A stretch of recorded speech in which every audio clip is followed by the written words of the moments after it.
Gen friends, I'm Major Gaurav Arya and you're watching the Chanakya Dialogues English. Kids can't go to school, people can't go to their offices, everything is shut down. I mean, I'm sure the markets and all are open, but everything else is shut down. Pakistanis don't trust Pakistanis. I want to burn your house. It has to stop somewhere. Otherwise, we go back to the age of the Mongols. You know, we go back to the age of Genghis Khan where everybody was burning everything. Gen friends, I'm Major Gaurav Arya and you're watching the Chanakya Dialogues English. Like this video, subscribe to our channel and don't forget to press the bell icon. Very, very unfortunate news. More than 45 people killed in Pakistan, in Khyber Pakhtunkhwa, in an area called Bajaur.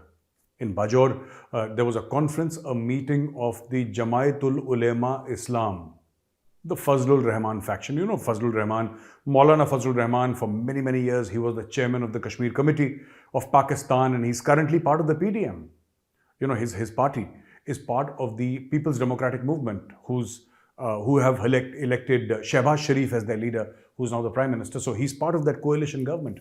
And his party was having a meeting there where there was a suicide attack. Now, why there should be a suicide attack on him? He's a hardliner. He's a right-winger. He's not a kind of a guy who would mince any words when it comes to, you know, saying that Pakistan is or the constitution of Pakistan is for the Muslims alone. He is an Islamic hardliner. So why would a terror outfit? Because this is clearly the work of a terrorist. Some people are saying the Islamic State, some are saying Al-Qaeda, some are saying the Tehreek-e-Taliban Pakistan. However, one thing is clear, one narrative is clear in Pakistan, that this attacker came from across the border. And when they say across the border, in this case, they mean Afghanistan. So clearly they're saying that he's come from Afghanistan. The affiliation, the organizational affiliation of the suicide bomber is not yet known now.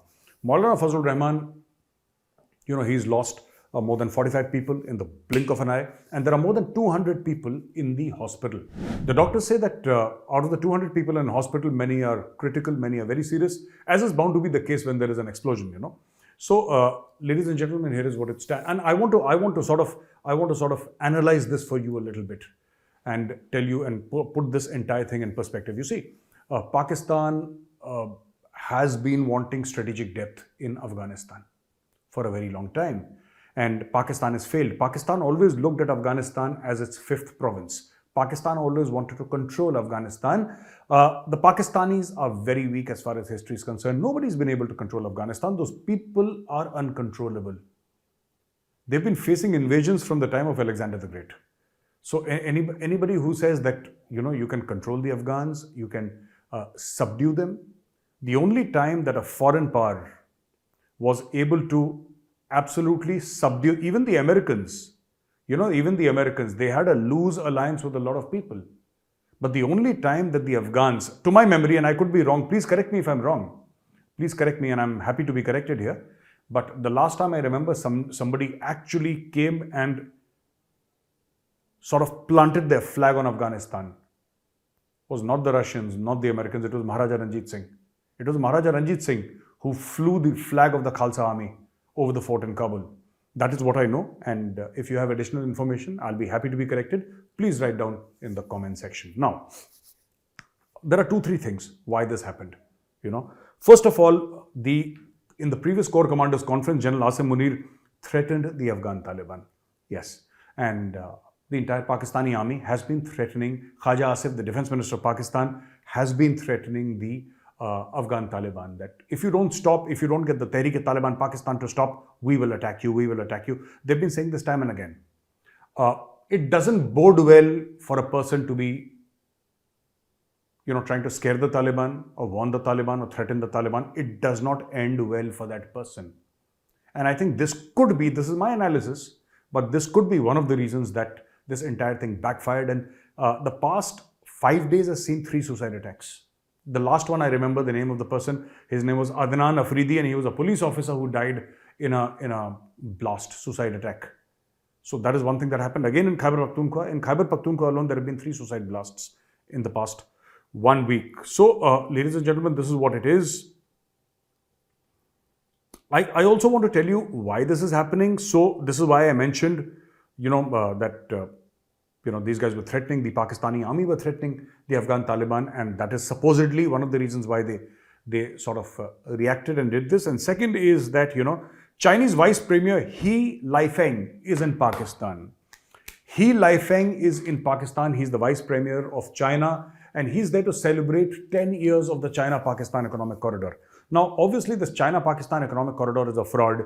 And one thing that Imran Khan did very well was that he stopped the CPEC work. He just put a stop to China-Pakistan Economic Corridor because he said that if it is beneficial for the Pakistanis, prove it to me. And in this case, I support him. A lot of Pakistanis say that, India is jealous of the China-Pakistan Economic Corridor. India is jealous because over a period of 10 years, Pakistan has spent, or 15 years, whatever, China has invested $50 billion. Now, even if you look at the past 10 years, because they're celebrating 10 years of CPEC, let's say 10 years, $50 billion, that is $5 billion a year. That is peanuts. That is peanuts. For India, that is peanuts. So any Pakistani who thinks that something great is happening in Pakistan, I'm sorry, you don't have enough exposure and enough education to understand that $5 billion investment in India is something that a few mid-level private companies do in India. That is a very, very small investment, and that investment is not, it's not like, the government of India is coming in between and Prime Minister Modi is saying, oh, come and invest in India, and then it happens. This happens on a regular basis. And, Pakistani should not be, I'm just stretching this point a little further so Pakistanis understand. In 10 years, China invested 50 billion. We have an annual trade with China of 125 billion US dollars plus, out of which I think China benefits to the tune of 80 odd billion dollars or 90 billion dollars. So almost double of what China has invested, in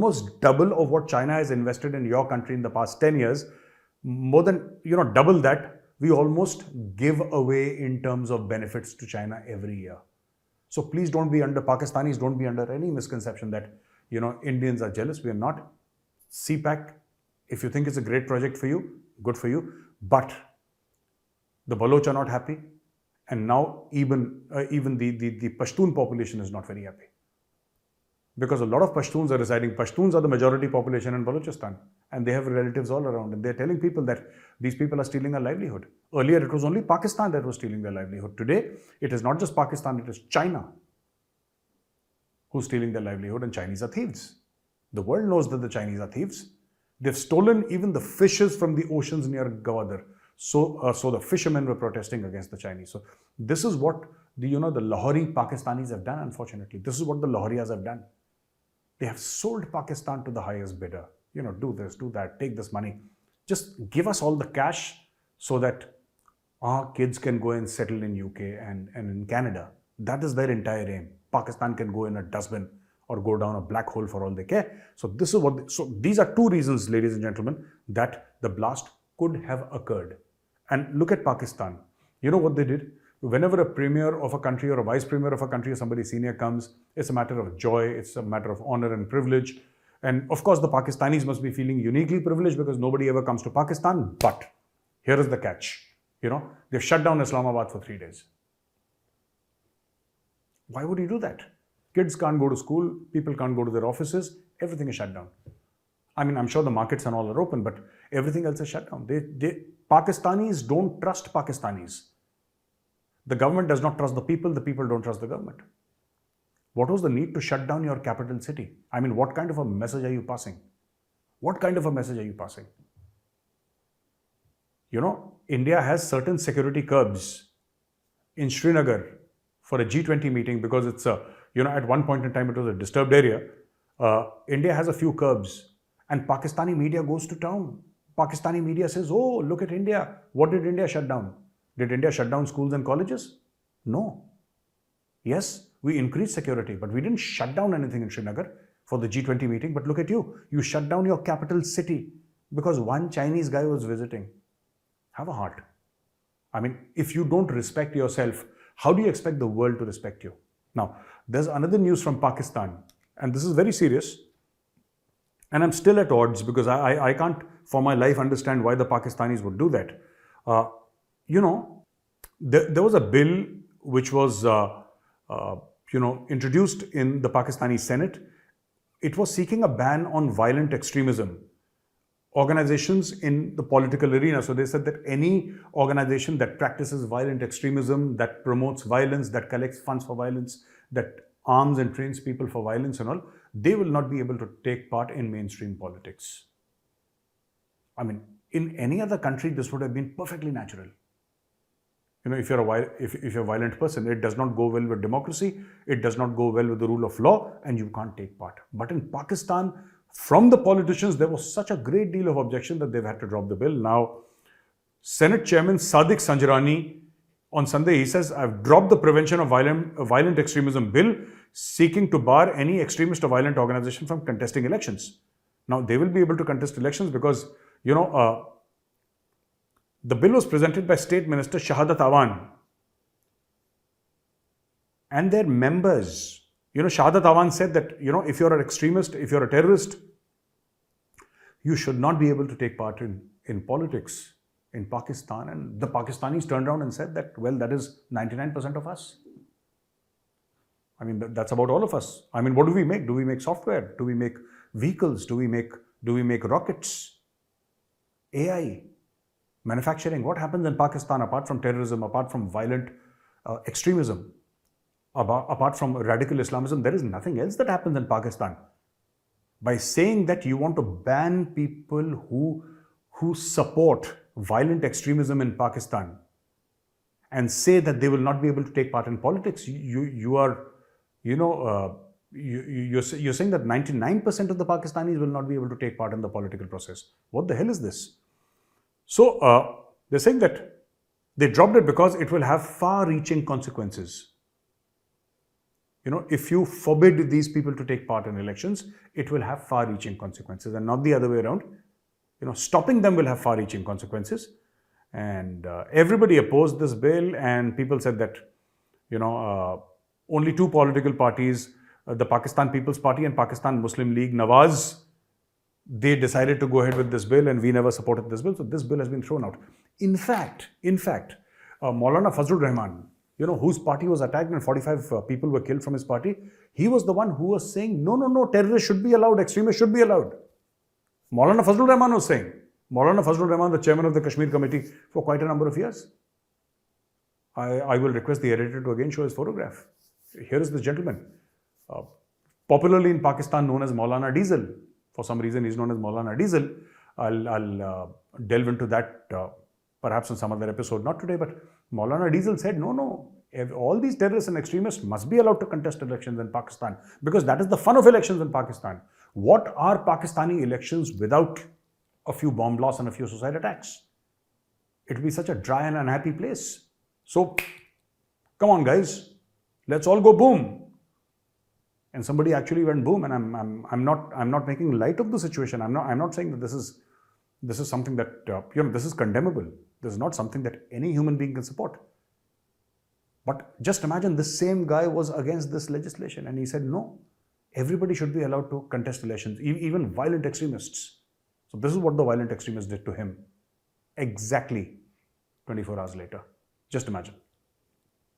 All right. So there's another news that Denmark seeks limits on protests involving Holy Quran burnings. Now the Danish government, about this case about the Quran burning, and also apparently there were dozens of applications, and everybody said, I want to burn a particular holy book. It could be the Quran, the Torah, the Bible, etc., etc. So I want to burn a book, So there were many dozens of applications. We covered this yesterday in the Chanakya Dialogues English. Now what has happened is that the Danish government said on Sunday that it would explore legal means of stopping protests involving the burning of holy texts in certain circumstances.